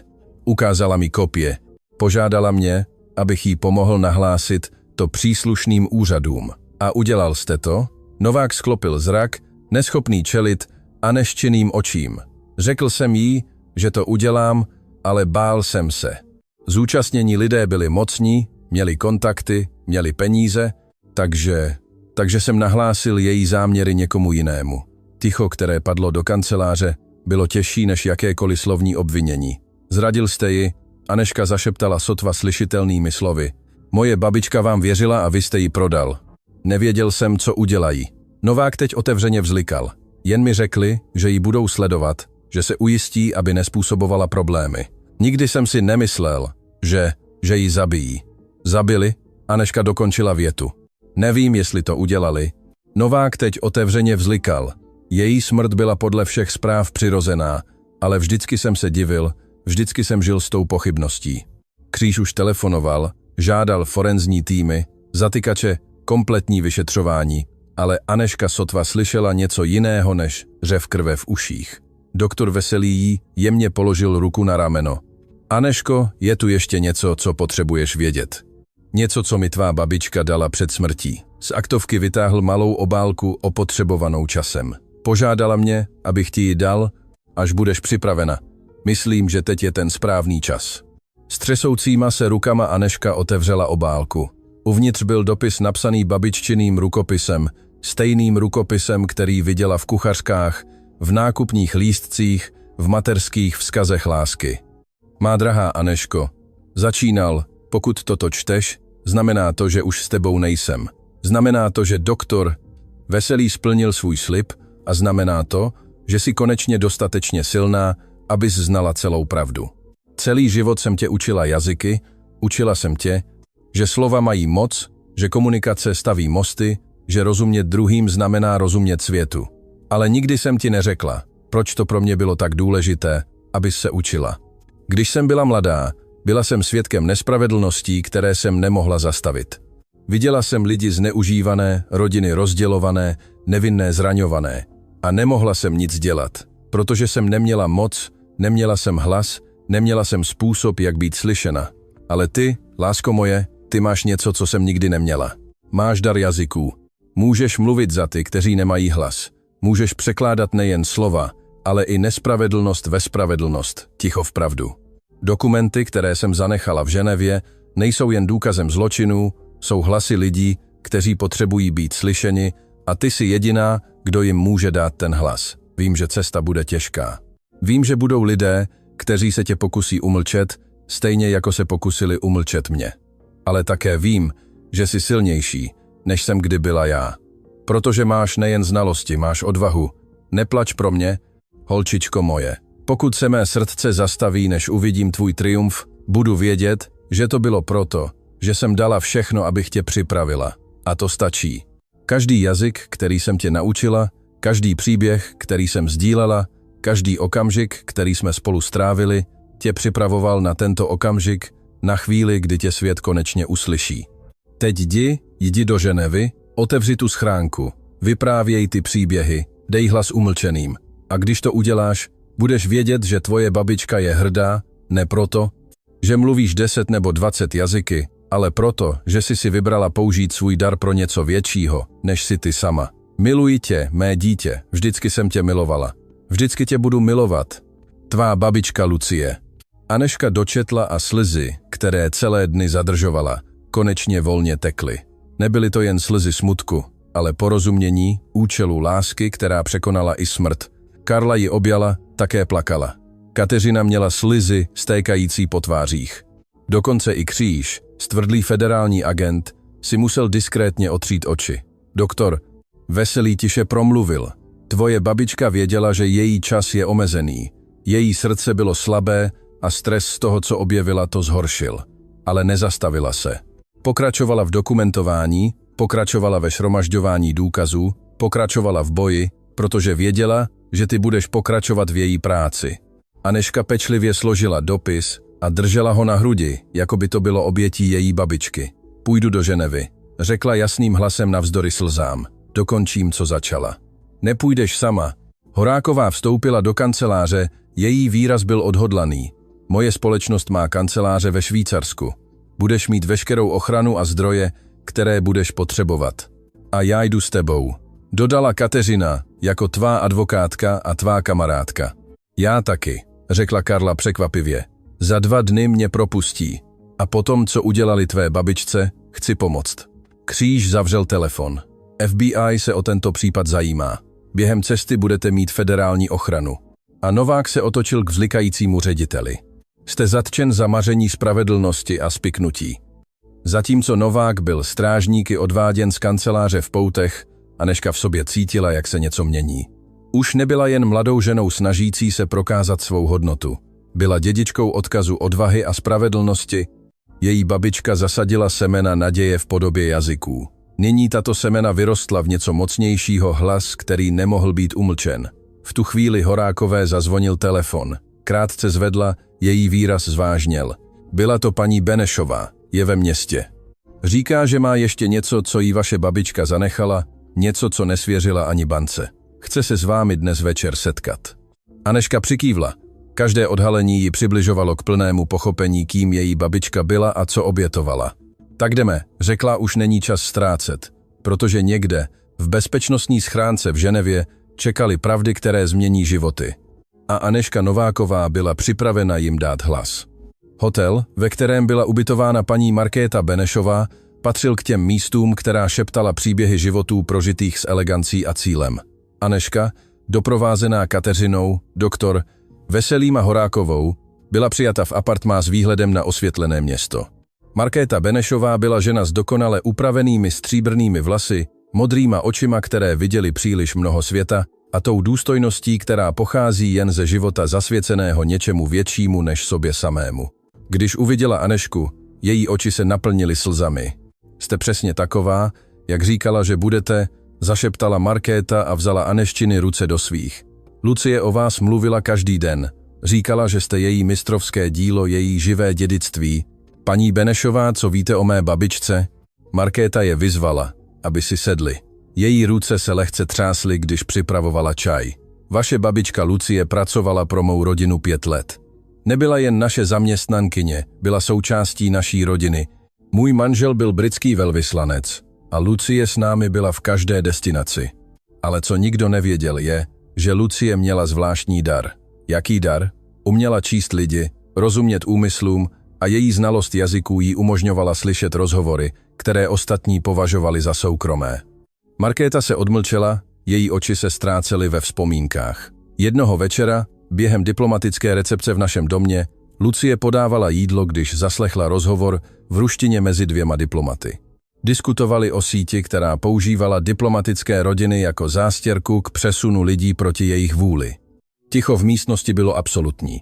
Lucie za mnou tu noc přišla a třásla se. Všechno mi řekla. Můj manžel a já jsme byli zděšeni. Chtěl to okamžitě nahlásit, ale Lucie trvala na tom, aby nejprve shromáždila více důkazů. Po měsíce vše pečlivě zdokumentovala. Jména, data, trasy. A proč jste to nenahlásili, když jste měli dostatek důkazů? Markéta vstala a šla k malé truhle na stole. Protože jsme zjistili, že síť má vazby na vysoké úrovně mnoha vlád. Nevěděli jsme, komu důvěřovat. Pak můj manžel zemřel. Náhlý infarkt během diplomatické schůzky. Její hlas se zlomil. Oficiálně to bylo jeho srdce, ale vždycky jsem si říkala. Tišamšam před smrtí řekl, že je připraven vše odhalit bez ohledu na následky.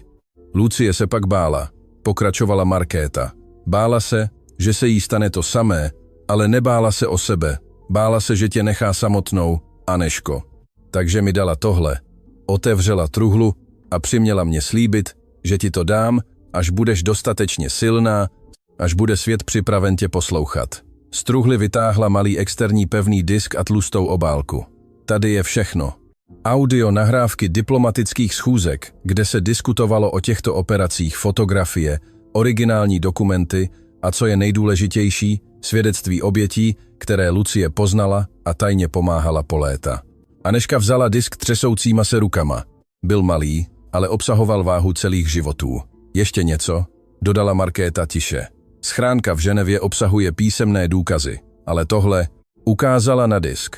Obsahuje hlasy, skutečné příběhy lidí, kteří byli umlčeni. Lucie je nahrála se svolením v jejich vlastních jazycích. Věděla, že ty budeš ta, kdo je nakonec přeloží, kdo jim dá hlas světu. Tu noc Anežka sotva spala, s nasazenými sluchátky poslouchala hodiny a hodiny nahrávek. Hlasy v mandarínštině, v arabštině, v ruštině, v jazycích, které znala důvěrně. Příběhy rozdělených rodin, porušených slibů, zničených nadějí.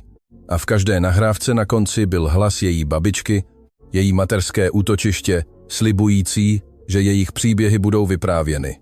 Když se rozednělo, Anežka měla na tvářích suché slizy, ale obnovený oheň v duši. Let do Ženevy odletěl následující den. Anežka cestovala s Kateřinou Karlou, která byla propuštěna, jak bylo slíbeno, Horákovou a bezpečnostní eskortou koordinovanou agentem Křížem.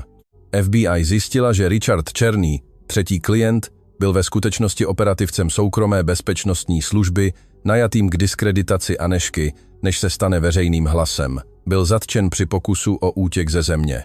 Ženeva je přivítala šedivou oblohou, ale s přísliby spravedlnosti. Mezinárodní banka Helvetia byla pevností z mramoru a oceli navrženou tak, aby chránila tajemství po generace. V soukromé místnosti za přítomnosti švýcarského notáře Anežka otevřela bezpečnostní schránku číslo 4721. Uvnitř byly pečlivě uspořádané složky, každá označená rukopisem její babičky, s její jmény, daty, místy. Ale co Anežku nejvíce zasáhlo, bylo, když na dně schránky našla fotoalbum, fotky jí samotné z různých let. Její první školní den, učila se psát arabsky, četla knihy francouzsky. Každá fotka měla na zadní straně poznámku od její babičky. Poslední fotka byla Anežky ve věku 16 let, usmívající se, zatímco držela certifikát z online překladatelského kurzu. Poznámka zněla: den, kdy jsem věděla, že si připravena, jen chybělo, aby byl připraven i svět. Anežka objala album na hrudi a vzlikala. Kateřina ji objala, pak Karla, pak všichni přítomní.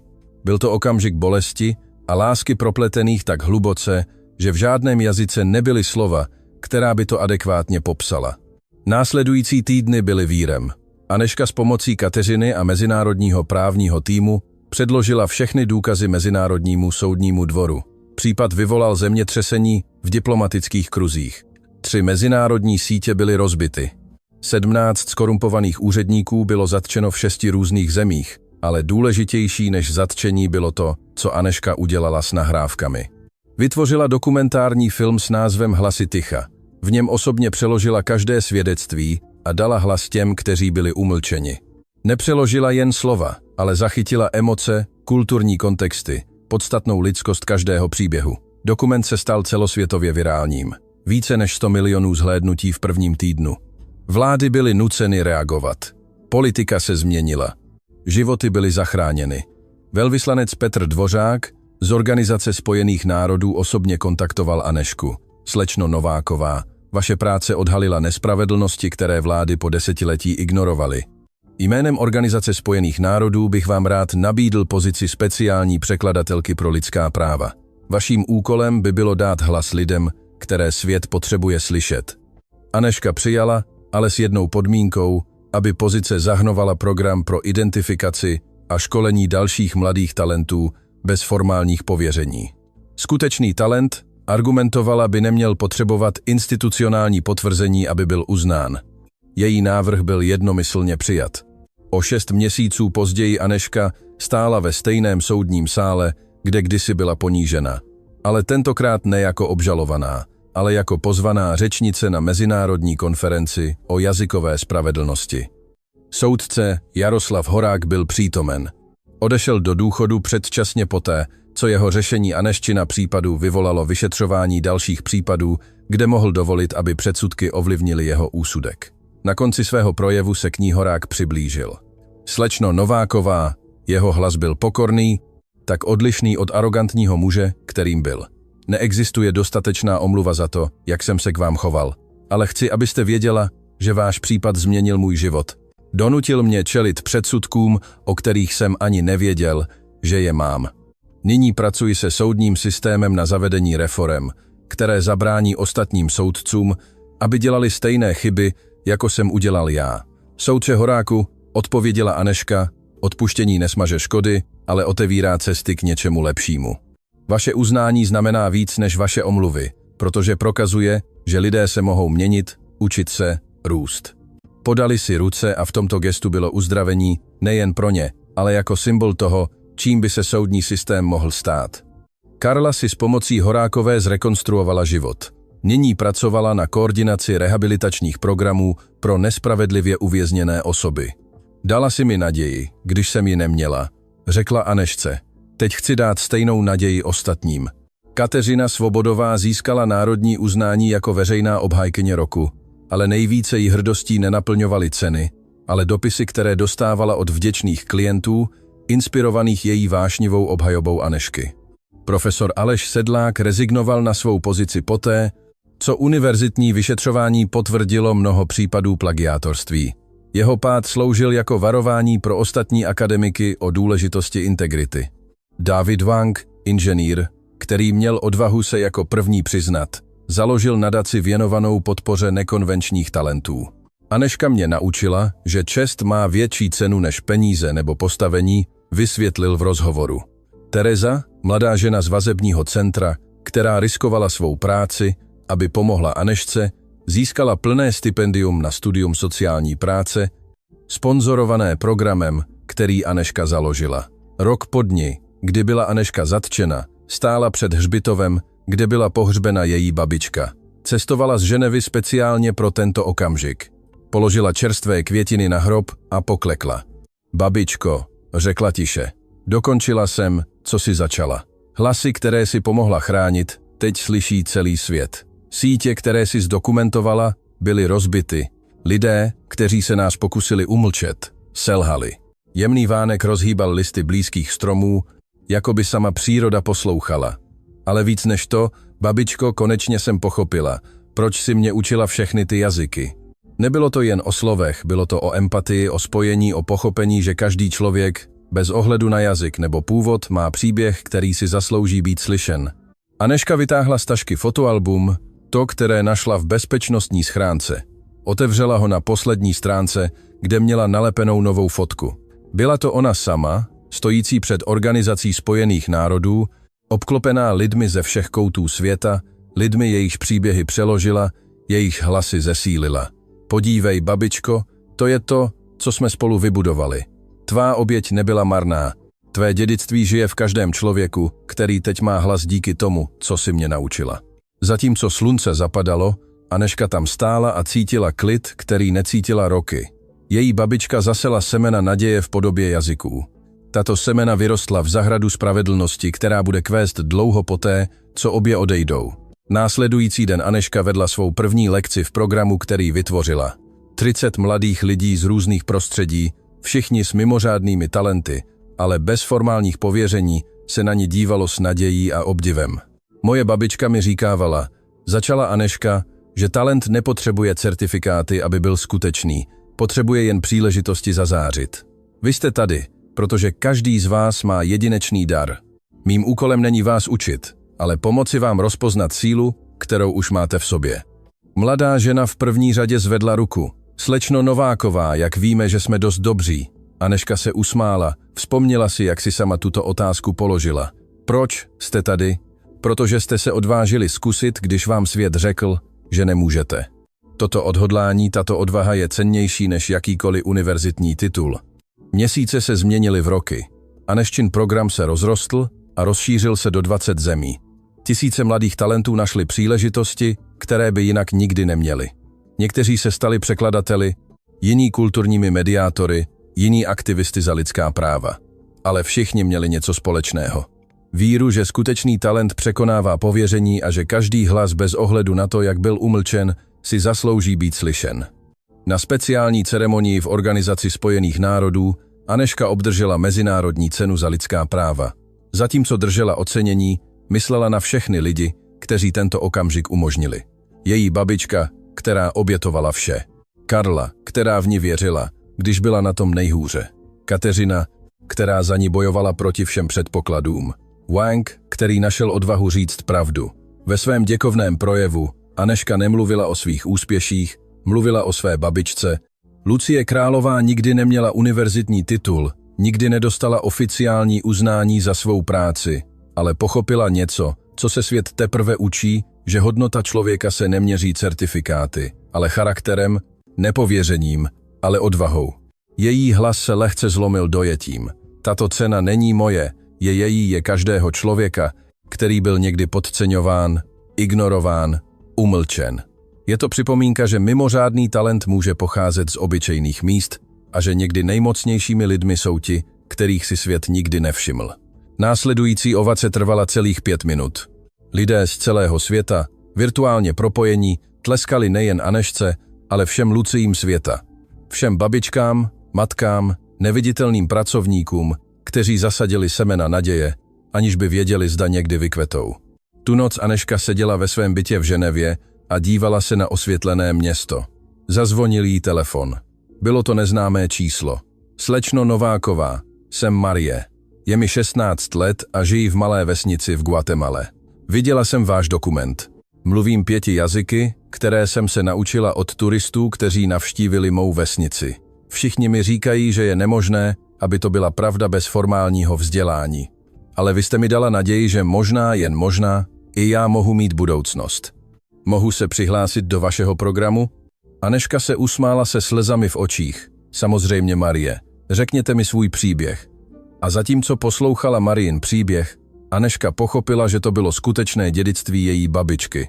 Nerozbité sítě nebo přijaté ceny, ale každý jednotlivý život, který byl dotčen, každý talent, který byl uznán, každý hlas, který byl konečně slyšen. Cyklus pokračoval, naděje se násobila a Anežka si byla jistá, že někde se její babička Lucie usmívá.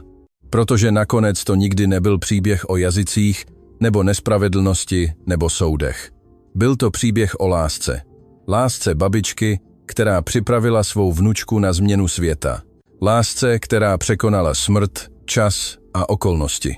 A tato láska, přeložená do 11 jazyků a 1000 činů odvahy, osvítila svět.